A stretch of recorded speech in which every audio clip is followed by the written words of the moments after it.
Good morning. Welcome to the Unitarian Universalist Congregation of Monmouth County.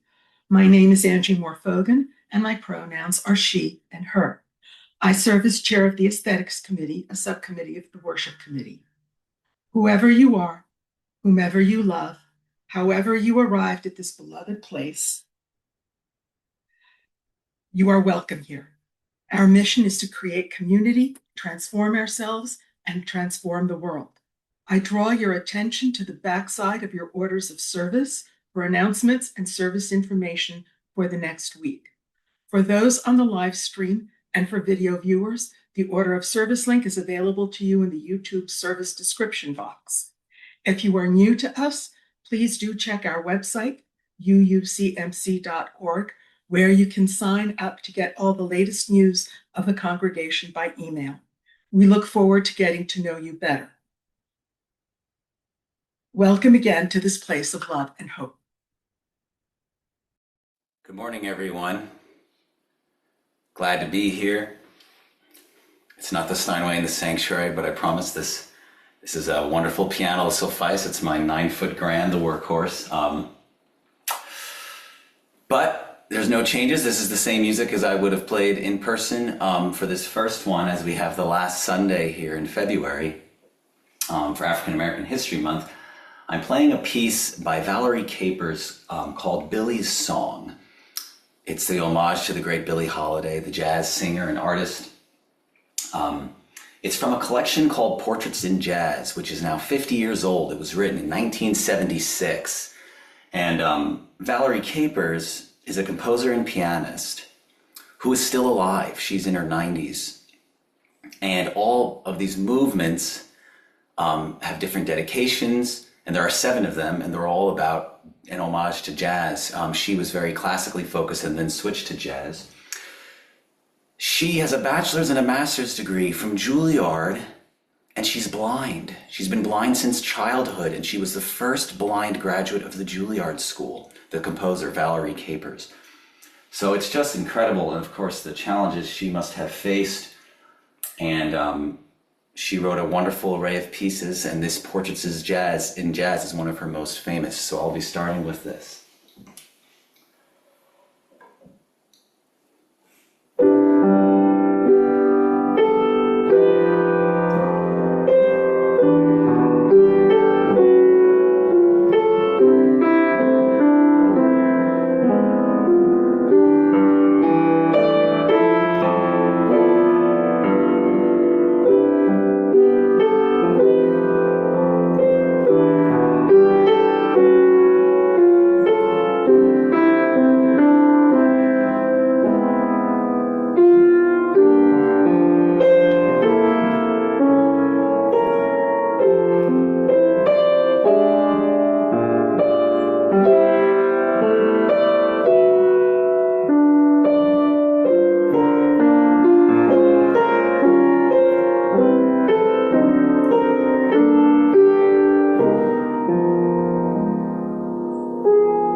I'm the Reverend Dr. Craig Rubano, and it is great to have you here with us this morning, here at our Snow Day Zoom service, or indeed whenever you have chosen to join us from among your YouTube library offerings. As many of you know, I am freshly back from a time of sabbatical, which had as one of its primary goals to search out my roots. So I will tell some stories from my trips to England and Scotland, and I have looked to my direct ancestors for inspiration. This is also, as Michael mentioned, the final Sunday of Black History Month, a month in which our congregational theme is embodying resilience. Black History Month is a vital reminder that we learn from those who came before us, whether they were our blood relations or not, and that the forces of white supremacy are always seeking to sweep the very examples of courage lived out by African Americans under the rug.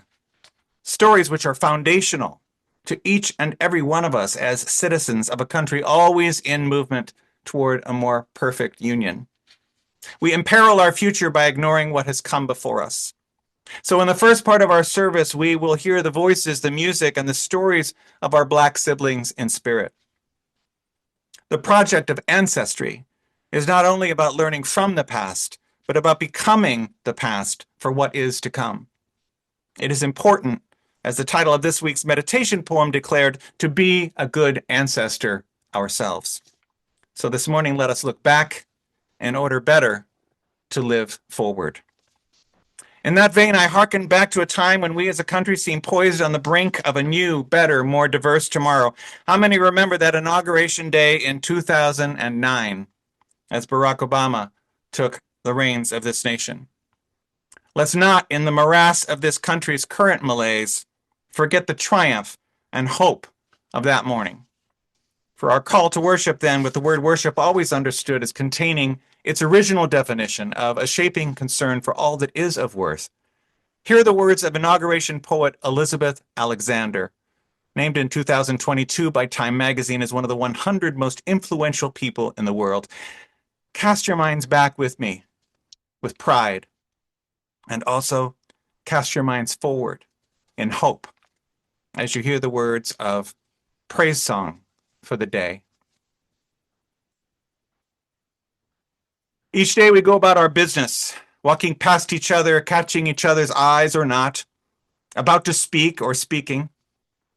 All about us is noise, and bramble, thorn and din, each one of our ancestors on our tongues.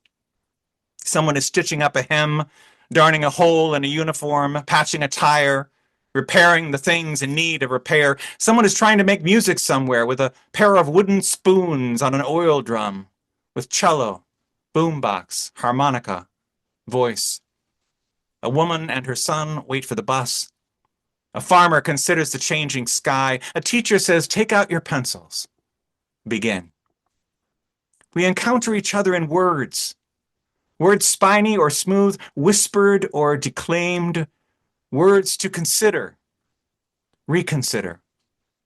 We cross dirt roads and highways that mark the will of someone and then others who said, I need to see what's on the other side. I know there's something better down the road. We need to find a place where we are safe. We walk into that which we cannot yet see. Say it plain, that many have died for this day.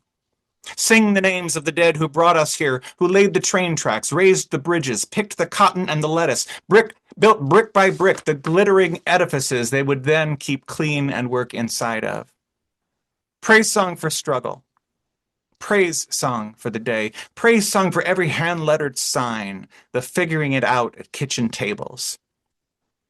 Some live by love thy neighbor as thyself. Others as first do no harm or take no more than you need. What if the mightiest word is love?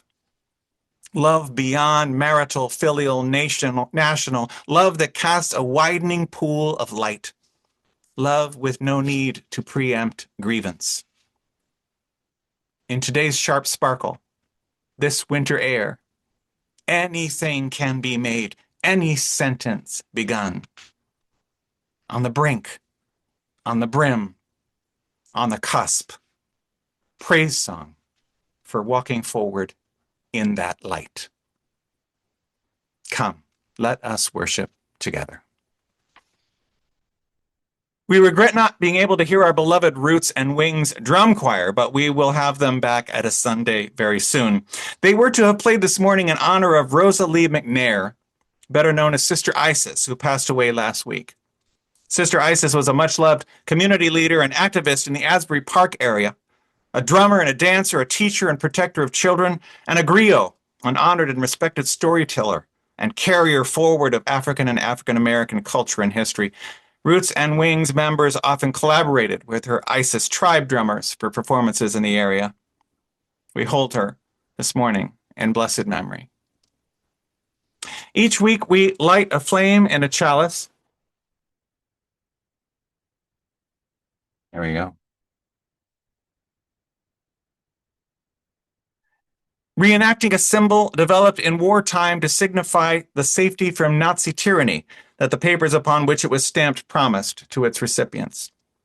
As we experience the creation of this new light, we vow to do our best to create together a space where each of us can be ourselves in the most authentic way we know, and together that we might embody enough resilience to meet each new day with the strength of the values we hold so dear. I lit a chalice. Please light one in your heart. Our chalice lighting words come from lay leader at the First Unitarian Church of Baltimore, Adrian L. H. Graham. We kindle a flame of power, illuminating the holy in each of our faces. We recognize in the flame a passionate commitment to our shared faith. We are held and carried from day to day, week to week, in the shining of the light. This flame is mine, as well as yours. We are brought together on this day, called to growth, to expansion within its glow. What does your heart know while beholding this holy fire? Singer and composer and member of Sweet Honey in the Rock, Isaiah Barnwell, says this about the hymn we are about to sing. Each and every one of us stands atop a lineage that had at its core mothers and fathers and teachers and dreamers and shamans and healers and builders and warriors and thinkers and. So in spite of our uniqueness, we come from and share every experience that humankind has ever had. In this way, we are one. I encourage you to sing, wherever you are right now, to sing our opening hymn, We Are, as it will appear on the screen. I will mute myself so we can hear Michael accompany us. Let's see. Let me get the...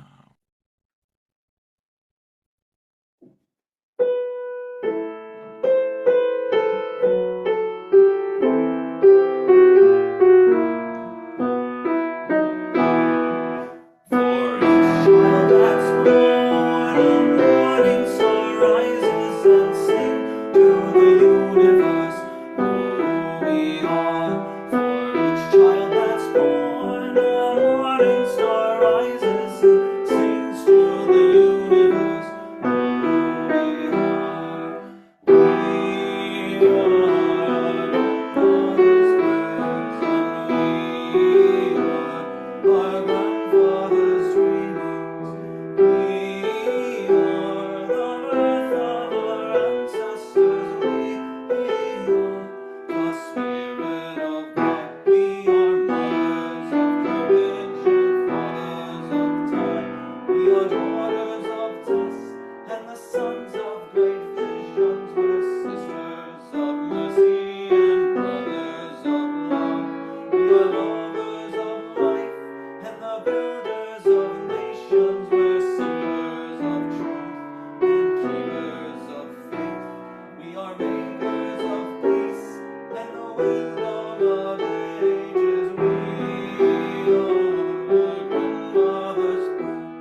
As we know, we live in a climate of fear and much pain in this country.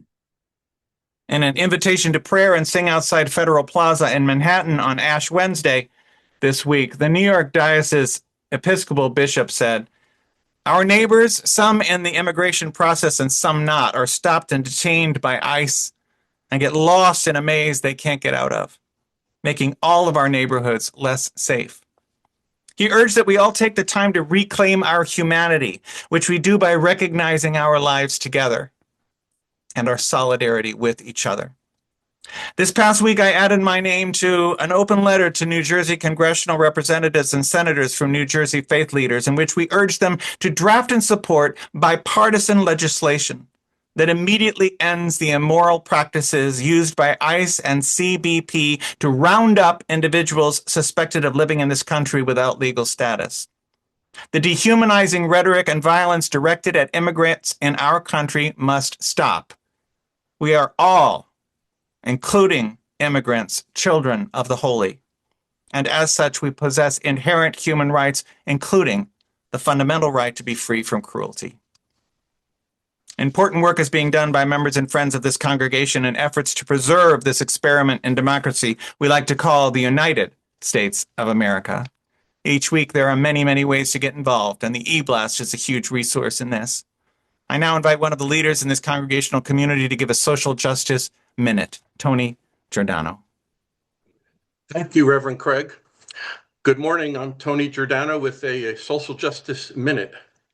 This Thursday, February 26th, there will be a special evening dialogue that I am going to lead on how nonviolent civil resistance and non-cooperation can save democracy. A concern that I have, along with many other people, is that a lot of citizens, including activists, have been kind of slow to adapt the necessary non-cooperation actions and add them to your arsenal of mostly protests and contacting representatives. Non-cooperation actions such as boycotts and strikes are really strongly recommended by researchers who have studied authoritarian movements around the globe. We really need to spread the word and add these kinds of tactics to the arsenal in order to stop the authoritarian and takeover that we're seeing. And boycotts are really a good way to do it. They're inconvenient, yes, but they need to be done. We need to attack that pillar of support those corporations provide to the regime. So I hope to see you there Thursday evening at 7 p.m. There will be more information in the e-blast along with information on how to register. Thank you. Good morning. So this week, we are exploring resilience. And resilience, the best way that I can think about describing that is how we keep going when life is hard. Sometimes we think resilience is something that we have to create all by ourselves, like a kind of grit or a toughness that we either have or we don't have. And we might imagine it as a private strength. But I've learned something. I've learned that often resilience is borrowed before it's built. We see someone else act with courage. We witness someone stand firm when they see something unfair. We hear a story about someone who refused to give up their rights or dignity, and something inside of us shifts. A voice inside says, if they can do that, maybe I can too. And so many of us carry stories like that, stories of people who have shaped us, someone we knew, someone we never met. A story heard at the right moment can help steady us. And it reminds us of who we are, but who we are also trying to be. So today, the story I want to tell you about, let's see if I can do this sharing. I want to tell you about a story about one of our Unitarian Universalist ancestors. She was actually a Unitarian, and her life teaches us something about what resilience looks like. Her name is Frances Ellen Watkins Harper.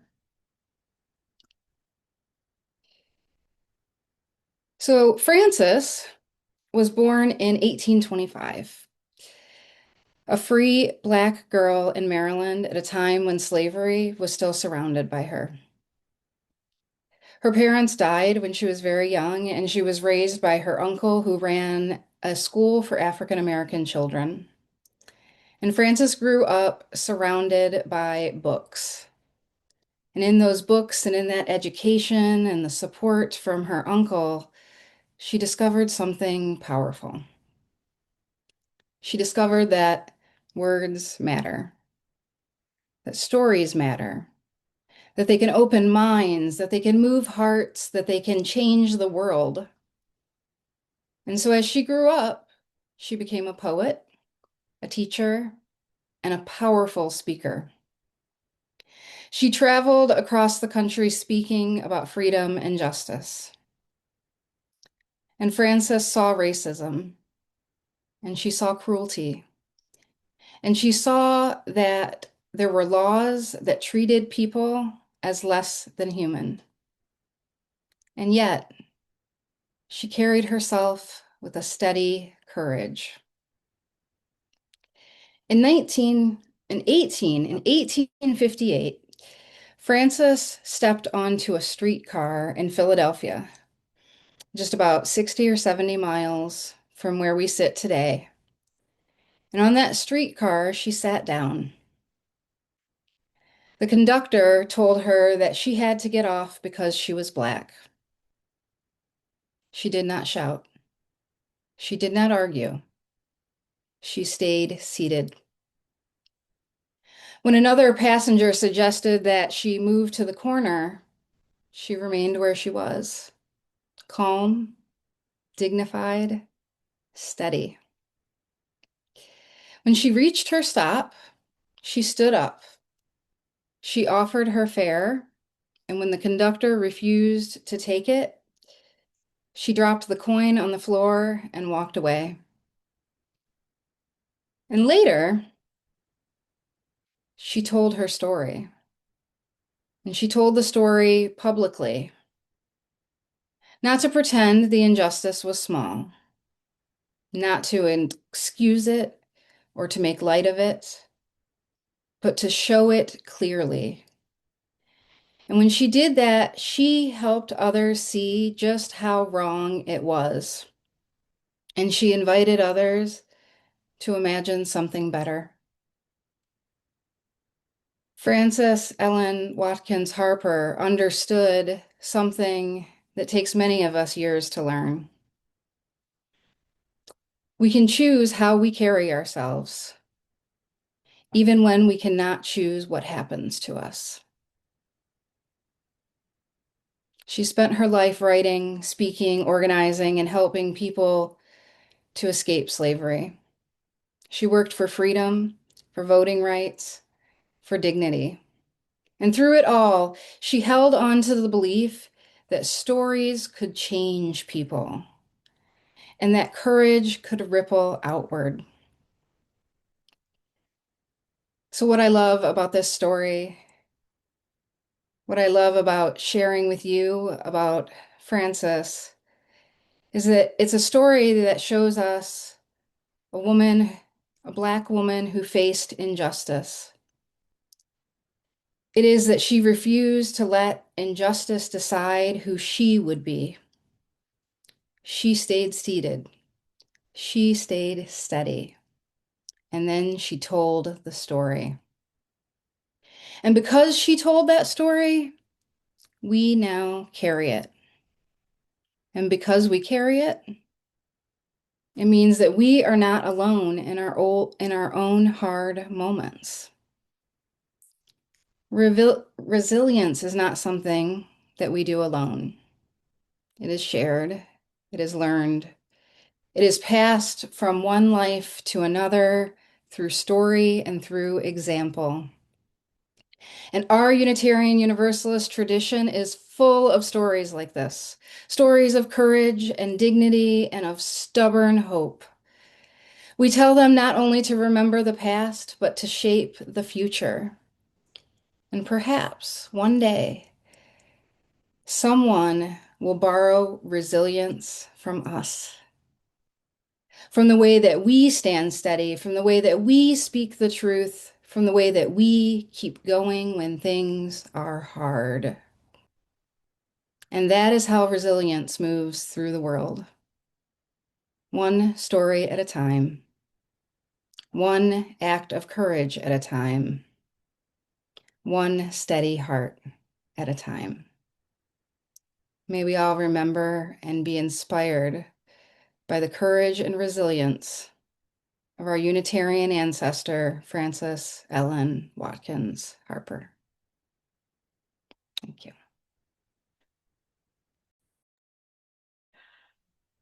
Every week in this congregation, we are provided with an opportunity to practice generosity.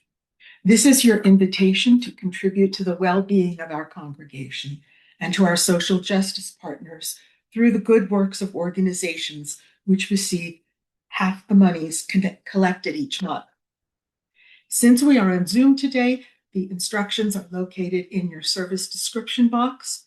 You may join this time of generosity via text, send your offering by mail, or charge your contribution online with a memo designating an amount to the Parker Family Health Center.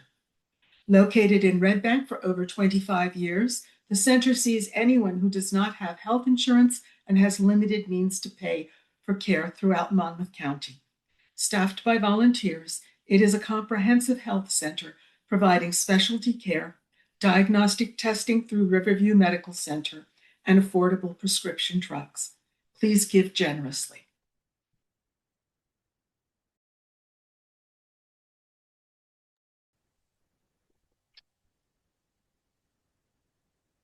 I set out on my sabbatical time away to explore my roots, and I wasted no time in doing so. In fact, I flew out the day after my sabbatical began in September. While most people can discern from my last name, Rubano, that I have Italian roots, and indeed I am fully half Italian, the Craig part does not immediately clue people into my profound heritage from the British Isles. 40%, in fact, according to DNA analysis, with some Welsh, some English, some Irish, and 32% Scottish. Craig is a very Scottish name, and I delighted to see it on signs throughout my trip. I had never been to Scotland, so while I longed merely to soak up the air of the country, I did quite a bit of research, through internet genealogical sites to locate a couple specific stories of ancestors, both in England and in Scotland. I didn't know what I would learn, and so was enormously surprised. And though I located the general places where each set of ancestral remains was laid to rest, not one of them had markers to indicate the exact site of their burial, each for a very different reason. And yet each was able to be found in quite amazing ways. But that's a part of the story. My first prospect was my 14th great-grandfather, Sir Roger Challoner, born in Wales, but after moving to London, becoming gentleman usher to the Privy Council of Henry VIII in the 1530s and 40s. As trusted high-ranking noble-born servants, ushers could carry out the king's verbal orders directly, acting as his agents. But they were also gatekeepers to the private chambers of the king, so sort of highfalutin bodyguards. Pretty exciting. But I also found out that Sir Roger made his wealth through the buying and selling of church property confiscated by the English crown during the Reformation. You have to be careful about your bragging rights on ancestors. They often did things that would, at least until most recent times, have gotten you thrown out of office. Still, Challoner's life was our entree to explore his neighborhood, currently the financial district.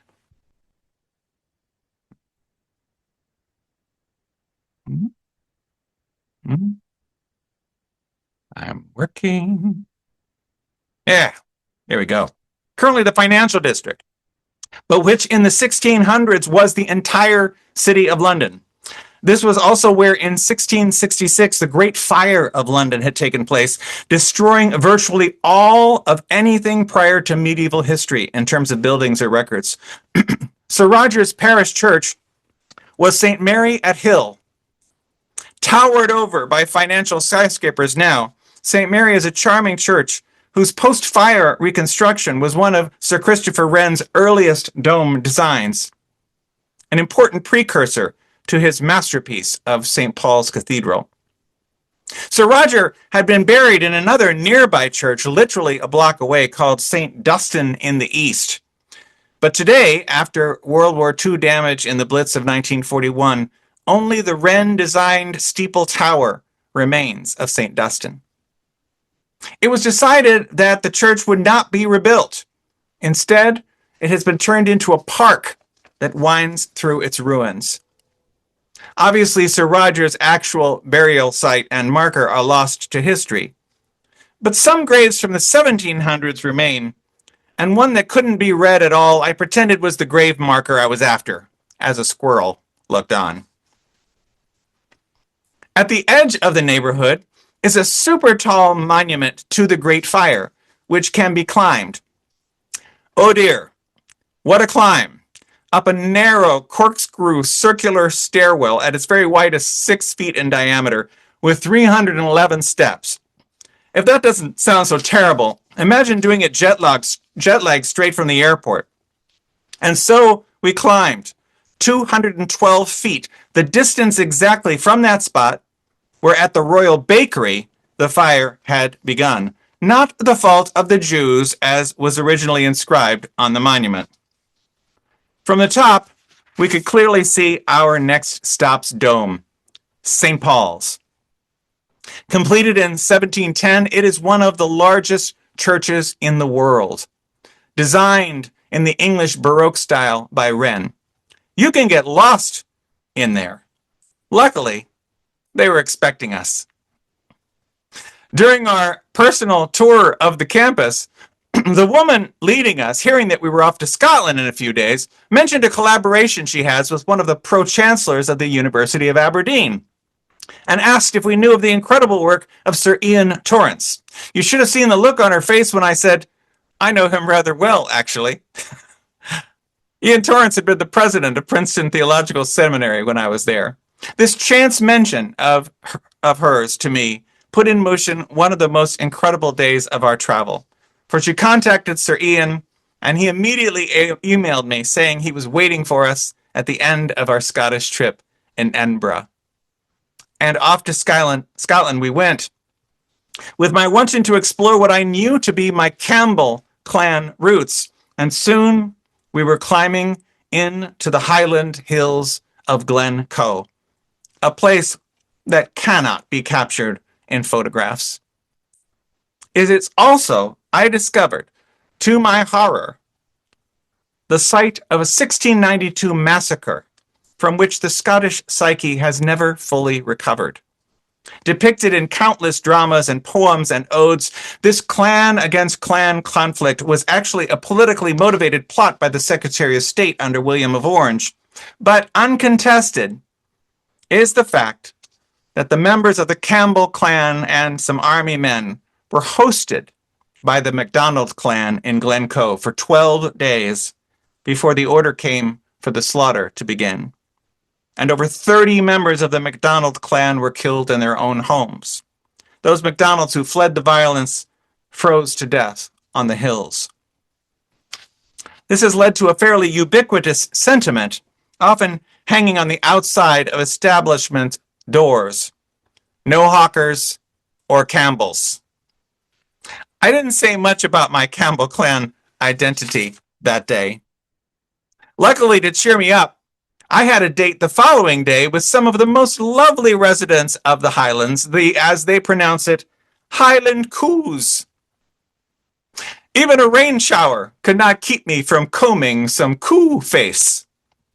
And there on the hillside, I began to talk to the owner of the estate, who, when I introduced myself, said immediately, "Aha, Craig! And what is your clan, then?" I explained that after the day before, I was a bit sheepish about admitting that I was a Campbell. He turned to the body of water behind us and introduced me to Loch Awe, where all the Campbell chieftains are buried. In fact, when a Campbell meets another somewhere in the world, the greeting is, "It's a far cry from Loch Awe." I had to go investigate further, and here I am, the laird of the castle. Even more exciting, a couple days later, when we visited the ancestral castle home of the Campbells of Cawdor, I was a bit chuffed to think that I had been a Campbell since at least the 1580s, associated with the second Earl Cawdor, while we were having an audio tour given by the sixth Earl Cawdor, whose widow still lives there. And if you think my use of the Campbell tartan is a bit over the top as borders for these slides, where do you get a load of this? Featured in every room of the castle to guide our way through. My next ancestor completely blew my mind. A few days later, we visited the home of my 18th great-grandmother, the home of all the beautiful places in the world, Glamis Castle. You may know Glamis as the childhood home of the Queen Mum, the grounds where Elizabeth and Margaret played as children. It is also where Lady Janet Douglas, in 1538, became embroiled with the madness of King James V. Lady Janet had the misfortune of being born into the Douglas clan during a tumultuous political period in the family history. James, known to be a vindictive and paranoid ruler with a deep hatred of the Douglas clan, set about to exterminate those still remaining in Scotland, especially setting his sights on my ancestor, whom he accused not only of being a part of an attempt on his life, but 4 years after the fact of poisoning her late first husband using a lethal combination of poisons and charms. In other words, witchcraft. She was taken to Edinburgh Castle, and there she was burned at the stake and given no burial place, becoming one of over 300 women who perished in this way. Adjacent to the castle is a monument to their memory.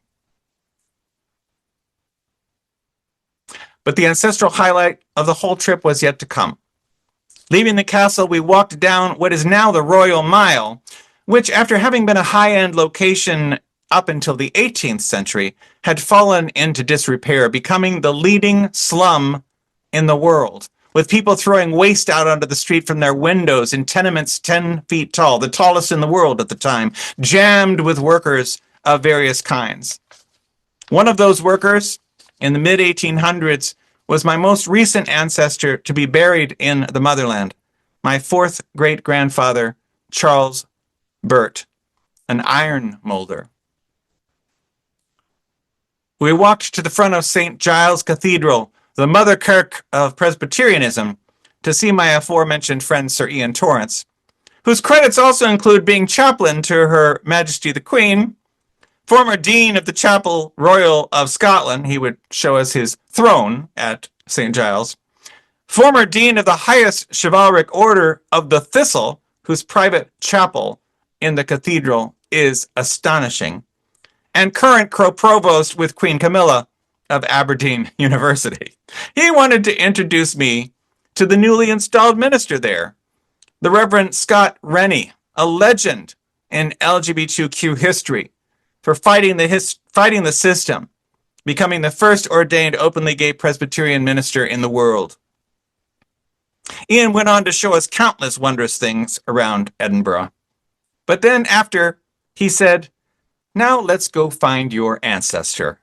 And off we went. Charles Burt had died of pneumonia May 14th, 1863, just after the birth of his grandson, Thomas Peter Burt, who would come to the United States and become my mother's great-grandfather.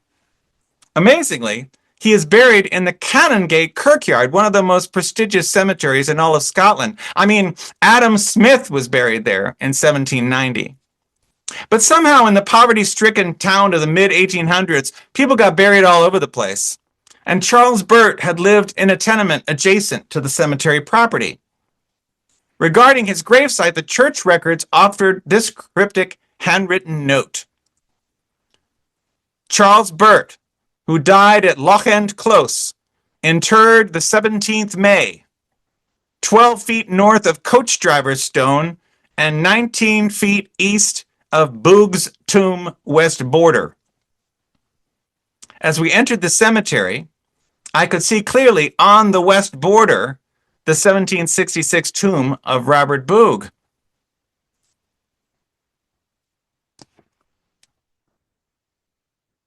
From it, I did the 19 feet east, but it felt a little bit arbitrary not knowing what a coach driver's stone was.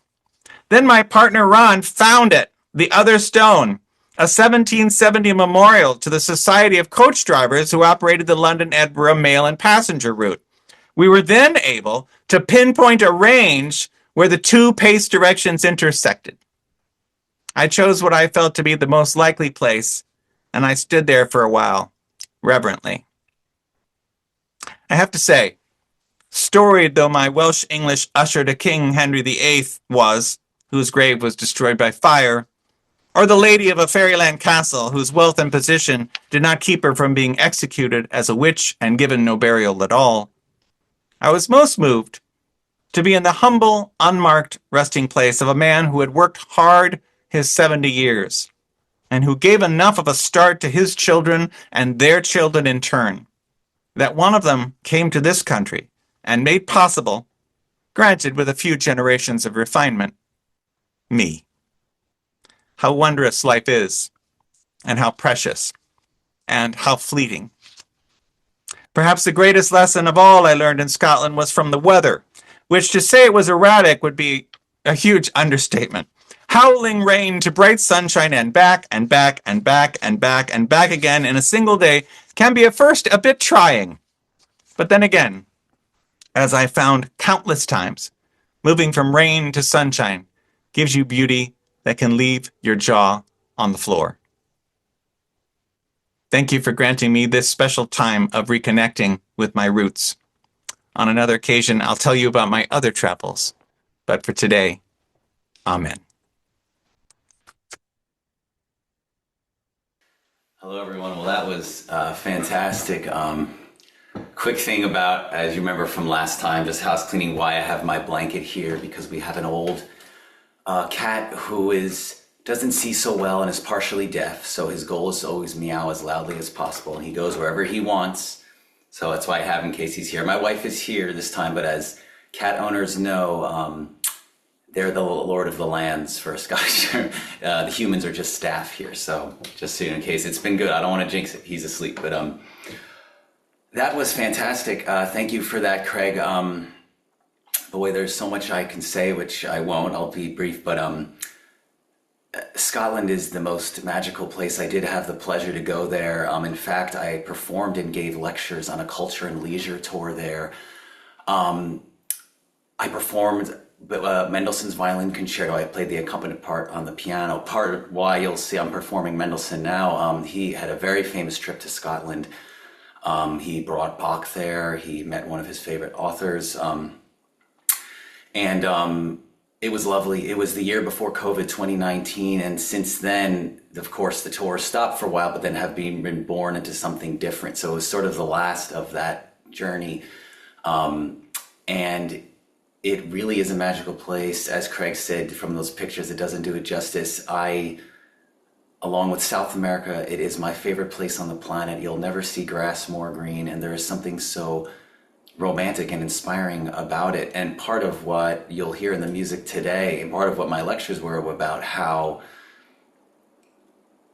composers and authors write about Scotland all have this wonderful euphonic sound to it. Mendelssohn's Scottish Symphony, the Brooks Scottish Fantasy, the Beethoven Scottish songs. There's something intoxicating about the environment, the air, And it is that constant rain that gives that beautiful green, and seeing the Highlander coos and the cow and the landscape and the cows and all that brought it all back. So Mendelssohn was 20 years old. He had just performed Beethoven Piano Concerto from memory in London, and then he went north to Scotland to visit Sir Walter Scott, to perform, to play, and he went to the Holyrood Castle ruins, and apparently that's where he got the inspiration for the theme, the opening theme I'm about to play.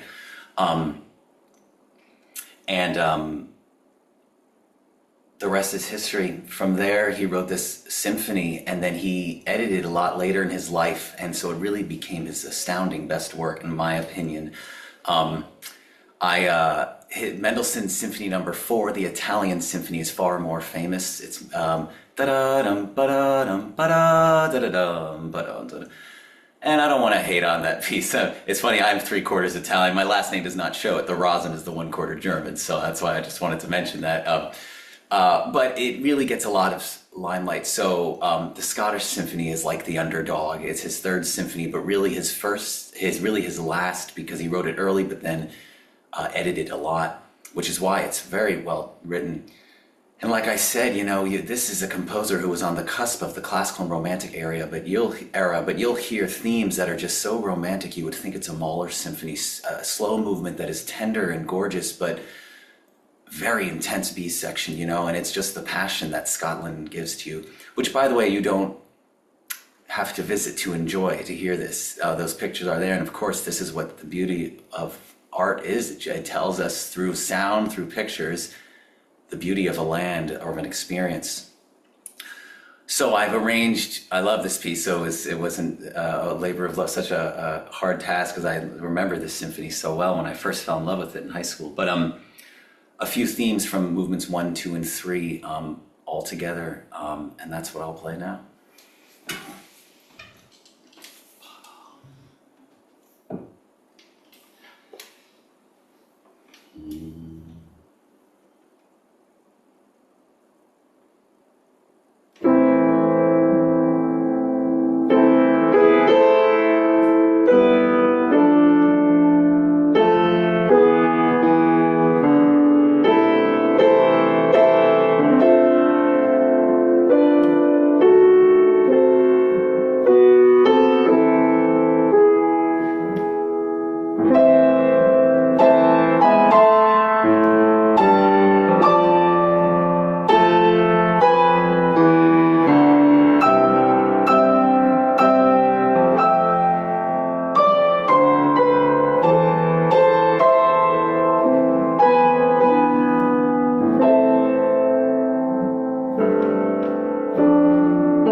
Thank you, Michael.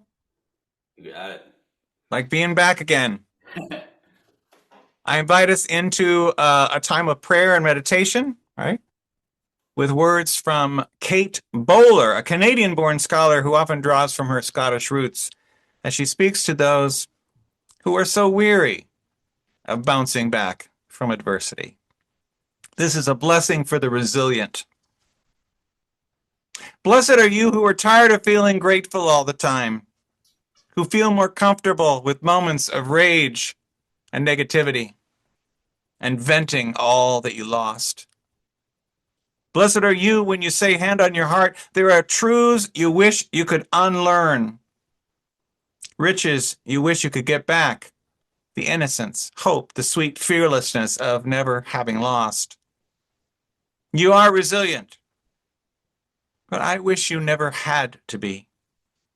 Your survival cost you, and it's okay to name it, to be grateful and outraged.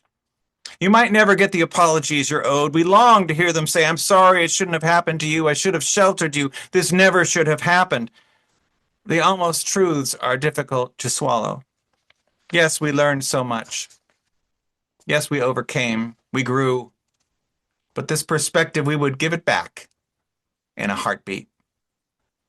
Bless us, Spirit of Life, in our gratitude, in our anger, in our survival. And may you, my dears, be met today with gentleness and stillness and peace, energy, momentum, or rest, whatever it takes to carry the weight of all that resilience. Amen. I invite us to sing our closing hymn on the screen. Just as long as I have breath, I will mute myself so we can hear Michael accompany us. Okay. I'll play it once through first.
I urge you to be present next Sunday, March 1st, as we pledge anew our support of this congregation into fiscal year 2026-27 that begins July 1st.